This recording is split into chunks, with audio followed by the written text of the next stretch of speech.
2, 1, go! Game! Home winner is... Fight for my friends. Fight!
This is Big Clinky, and on this eerily silent title screen, I welcome you to Fire Emblem Path of Radiance.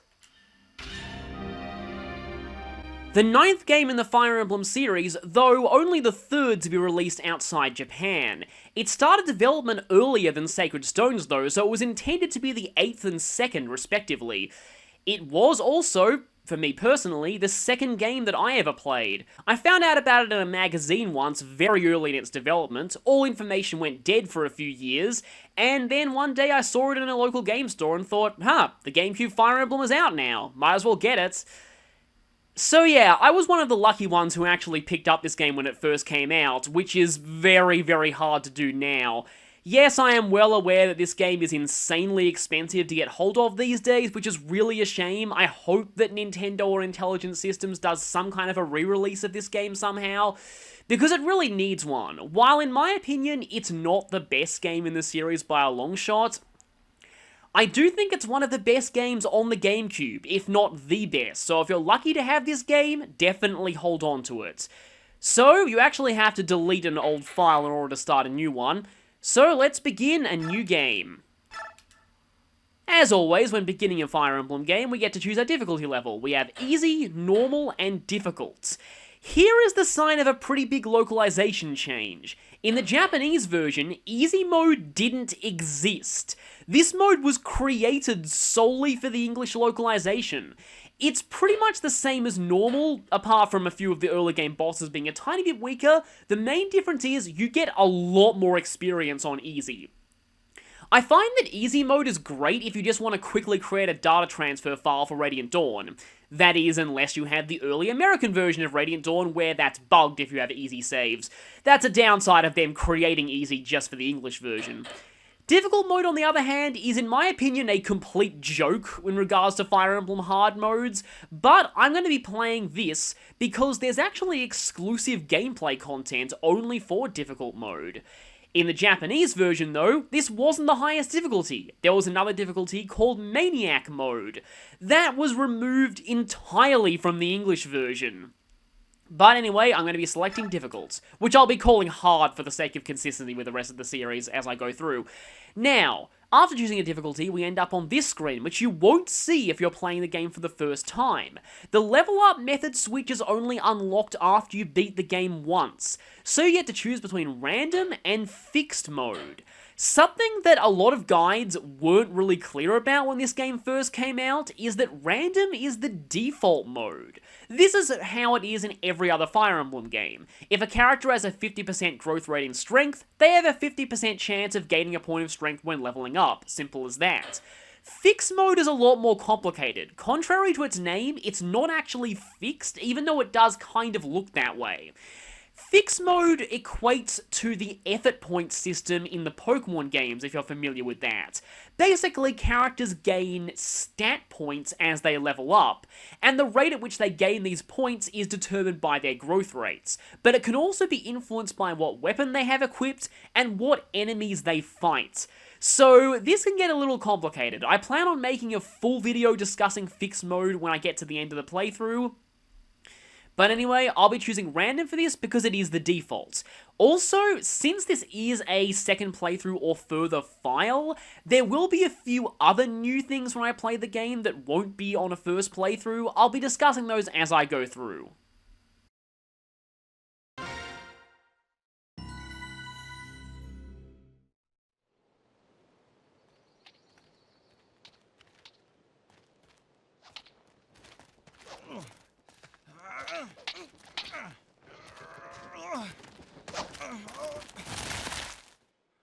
Well, Ike, you had enough?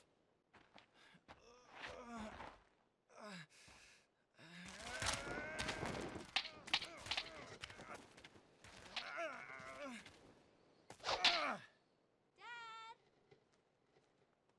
Ike! Oh, missed.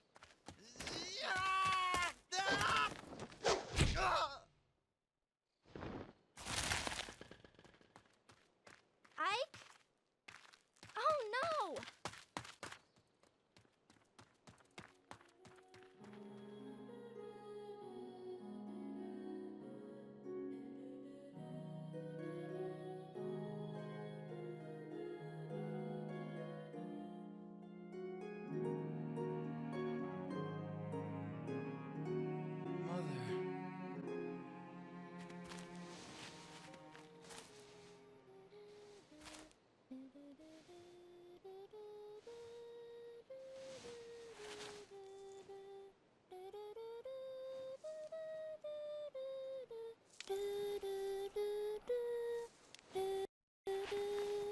Missed that song. Ah, you're up. About time.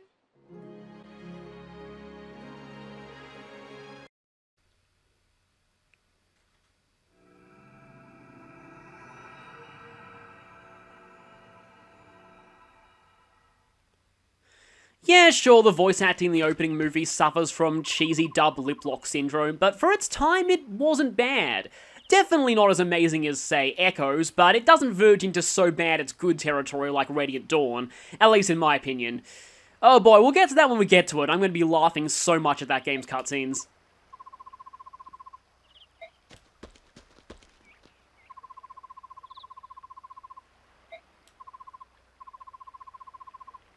I can't believe you! Ike isn't a prince, he's actually the first ever Fire Emblem Lord who wasn't one.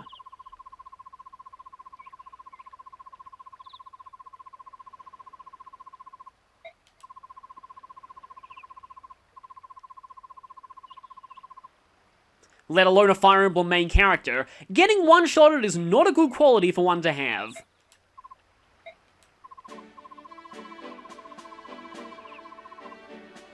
I love this song so much. In fact, I love this game's entire soundtrack. Contrary to what Super Smash Bros. Would have you believe, this is Ike's actual theme song.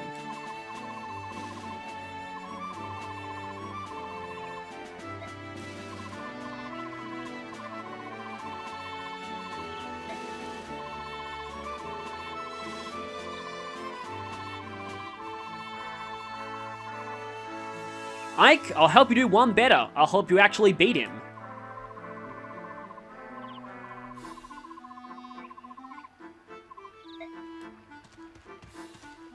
Oh, hi there, Boyd.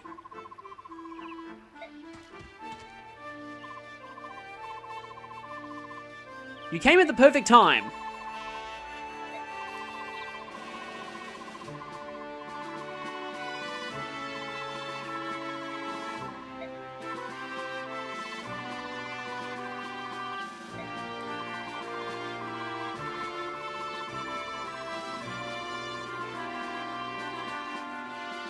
You kind of just missed that.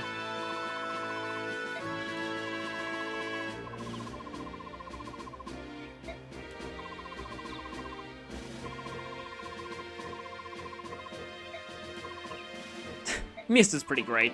All the characters in this game are, really. The Tellius games have my favorite cast of characters in the entire series. Yes, you can now be Ike's training dummy. Sparring partner. Just whatever you want to call it. Say whatever makes him feel better.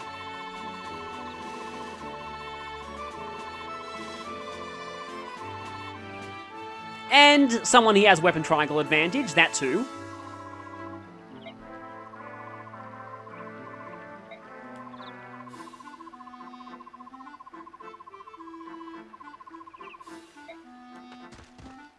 As we can see here, Boyd is an axe user while Ike is a sword user, so we already got this.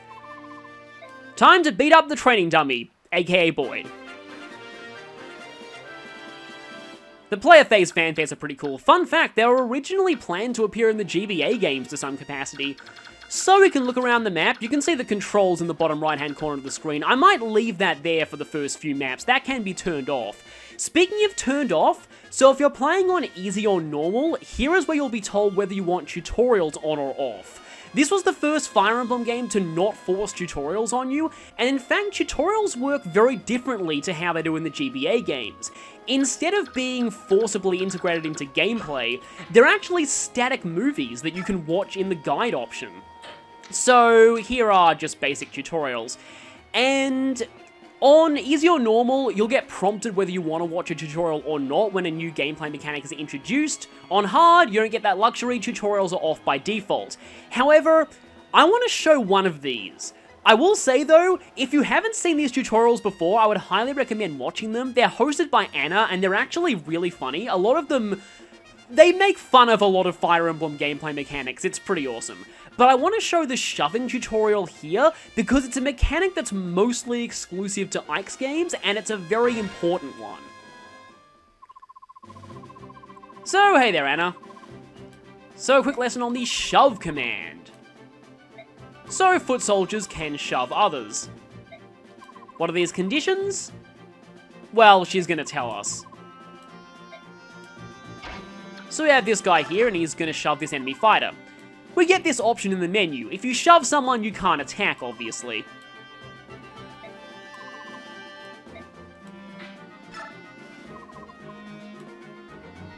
So here we see the weight of both units. So you can shove another if its weight is no more than 2 above you. So, the constitution system from the GBA games, it doesn't affect whether you're weighed down by weapons anymore. It mostly affects shoving and also rescuing.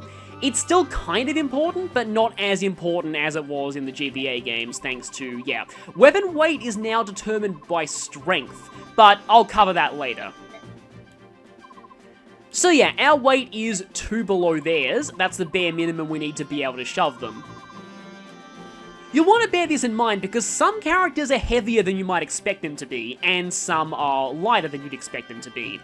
Also, weight in this game takes into account characters' mounts and armor, so mounted units have ridiculous amounts of weight. That doesn't mean they're immune to shoving though.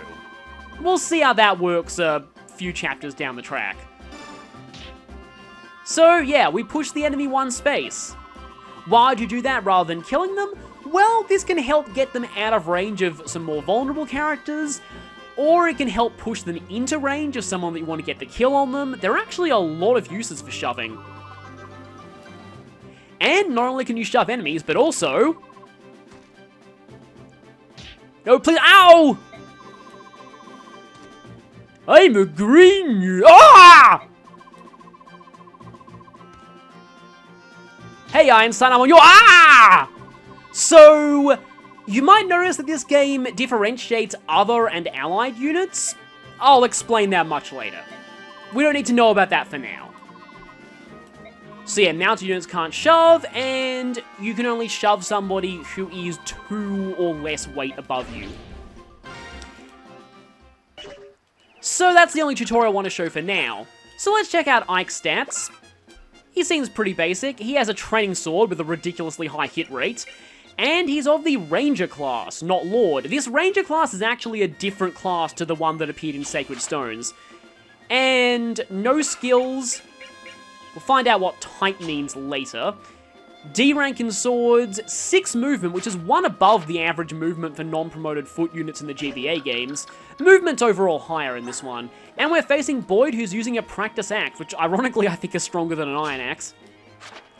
Now, Boyd has this skill here called Discipline. I'm pretty sure this skill is purely cosmetic and doesn't actually do anything, it's just for flavor. So if you're playing on easy or normal, Ike would start 1 space out of Boyd's range, just to give you a tutorial on moving. On hard though, you can get into combat right from the beginning.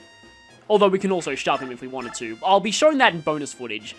So this fight looks slightly in Ike's favor. Let's go.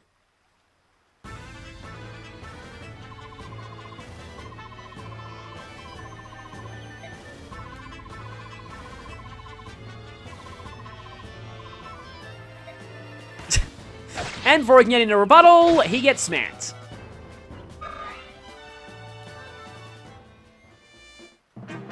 Now here is another difference on hard mode. Boyd directly attacks on his phase, which in this situation is a really bad idea for him. On normal or easy, he actually waits a turn for you to get the finishing blow yourself. And so Boyd is down. This is hard mode, so we're getting a slightly less experience for defeating him.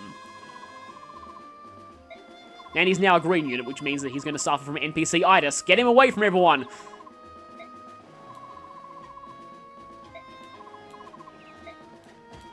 And Boyd's out.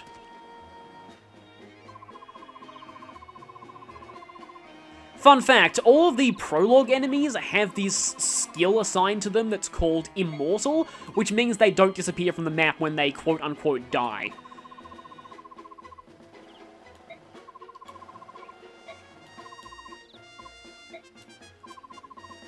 Yeah, we're in no real shape to fight Grail yet.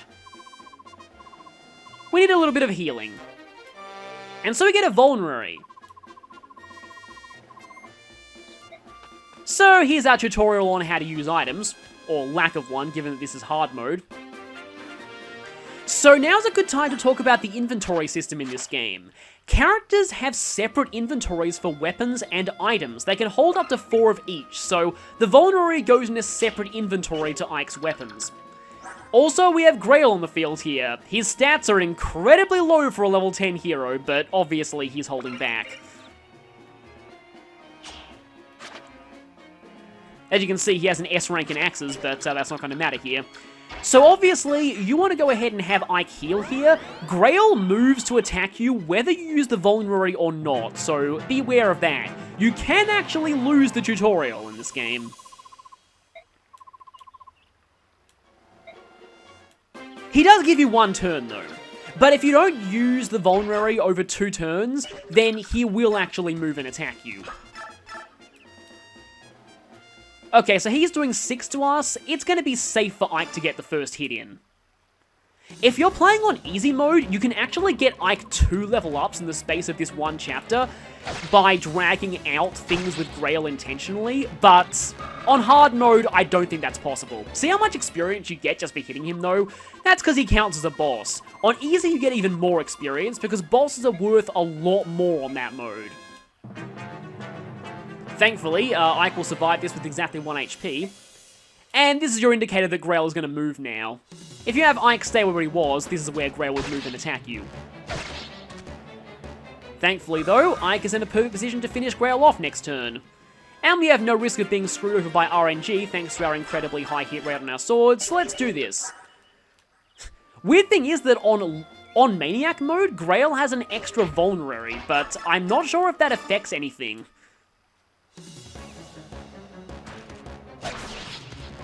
And Ike has triumphed over his father, when he was heavily holding back.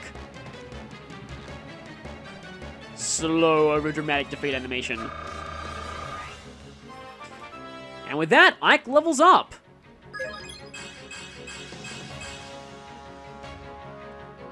So, now would be a good time to talk about Ike himself. Ike is often regarded as one of the most powerful lords in the Fire Emblem series, and while this is definitely true of his Radiant Dawn incarnation, in Path of Radiance he's more of a Magikarp type character. As he starts out pretty mediocre, but gets stronger and stronger as the game progresses, and by the very end, he is an absolute monster who destroys entire armies single-handedly. Initially though, Ike's base stats are fairly average, and he doesn't have a lot of power to start off with. This changes a little bit once he gains enough strength to avoid being weighed down by steel swords, but even then, he's still not the strongest character early on. I'd still recommend getting him to level 20 as soon as possible, but even once he hits that point, he will be outclassed by a lot of other characters for most of the early game and into the mid-game. Mainly because everyone else can promote much earlier than he can. Speaking of promotion, Ike, like many Fire Emblem main characters, has a promotion that's dictated by the story. Ike automatically promotes at the start of Chapter 18, which actually isn't that bad of a time. It's roughly the exact halfway point of the game. And it's around this point I find that Ike really starts to shine. Ike's overall growths are very solid all round. They're mostly focused on strength, skill, speed, and defense, but even his resistance isn't that bad, though it's held back a bit by his base resistance of 0. The mercenary class doesn't exist in this game, but Ike is basically one in all but name, having a solid mix of power, speed, and defense. And his promoted caps really show this. You'd be hard-pressed to find a class that has this much strength while also having this much speed. And Ike's growths are a good fit for those caps. He's almost guaranteed to max out strength, skill, and speed, and is pretty likely to max out defense too. His promoted class also has what is technically the best mastery skill in the game. That being said though, there are other skill combinations that are better on Ike in the long run. I'll talk about that later. Ike's main weaknesses are being locked into swords, so lacking any good 1-2 range options, until very late into the game that is, and being on foot in a game where mounted units are incredibly broken. That being said, Ike is still one of the best on-foot characters in the game. And as I alluded to, much later on, he does get something to remedy that other weakness. And that's the real point where he matches what the legends say about him. One other really good thing about Ike is his affinity. So affinity is the same as in the GBA games. It affects what support bonuses characters give to each other.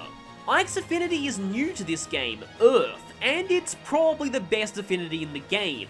A double Earth support gives a massive plus 30 evasion for an A rank, and Ike just happens to have access to one of those options, and it's a pretty easy one at that. Sadly though, Ike only has one support partner with Earth affinity, but that's still better than most people. Speaking of supports, you might wonder what that bond is that I've listed. I'll be discussing how bond supports work in the next pass.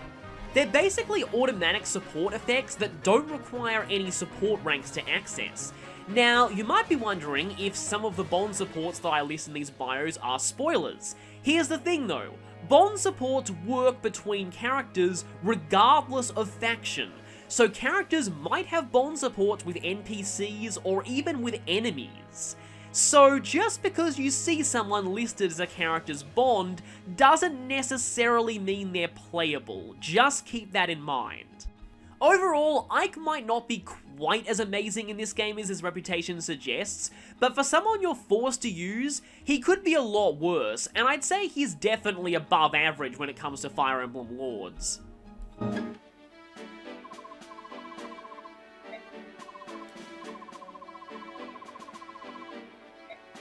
Well, obviously. I mean, no level 10 hero is that weak. I was about to say not even Samson from Shadow Dragon, but not even he's that weak.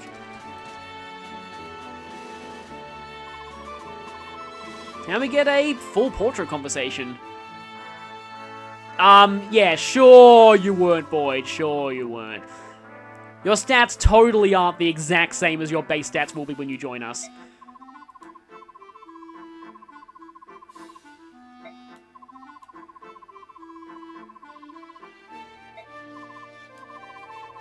So, Ike was fighting for the right to join the mercenary company.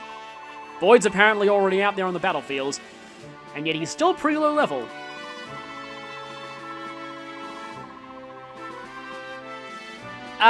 Yeah, sure you are, Boyd, sure you are.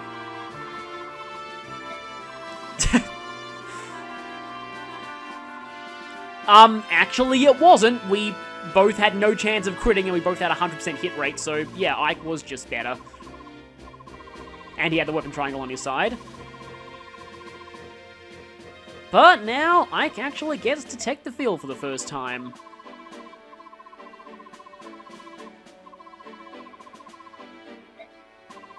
Oh, don't worry, he will be. He certainly will.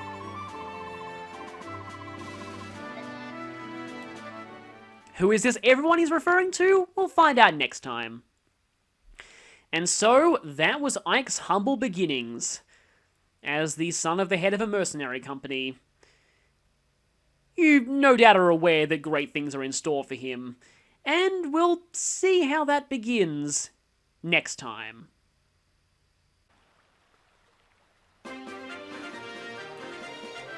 So, as some extra footage, I'm going to show what this looks like on the lower difficulties. So this is your, basically, explanation that you'll be getting tutorials. But, even on easy mode, you can choose not to have tutorials. I'm going to just say yes, just to show how they work. You get a prompt whether you want to view a tutorial when a new mechanic is introduced. You can still say no, though. So, that is one thing this game has over the other Fire Emblems that had come out before it. Also, as you can see here, Ike does not start in attack range of Boyd immediately on this mode. In fact, Boyd actually does not fight at all on not hard mode unless you directly attack him. And in fact, you can actually leave him alone for a few turns and he gives special dialogue.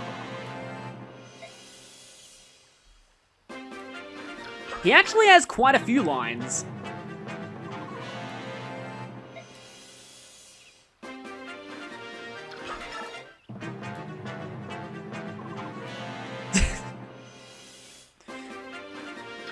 I think that's the last unique line he has, though. Yeah, it just repeats the sleepy line. Messing with Boyd is fun. Like this. Yep, that also gives unique dialogue.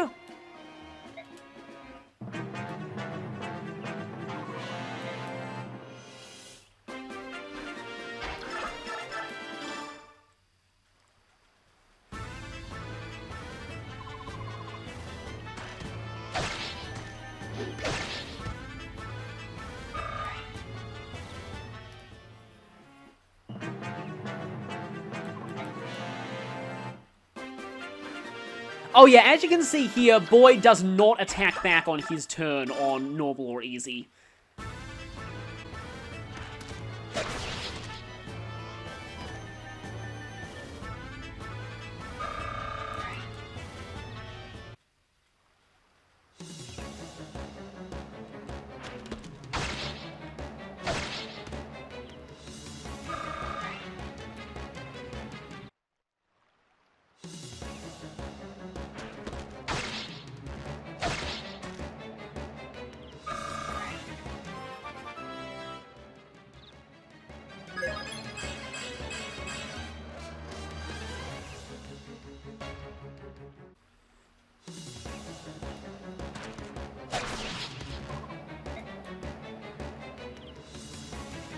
And now to give you an idea of how ridiculous boss experience yields are on easy.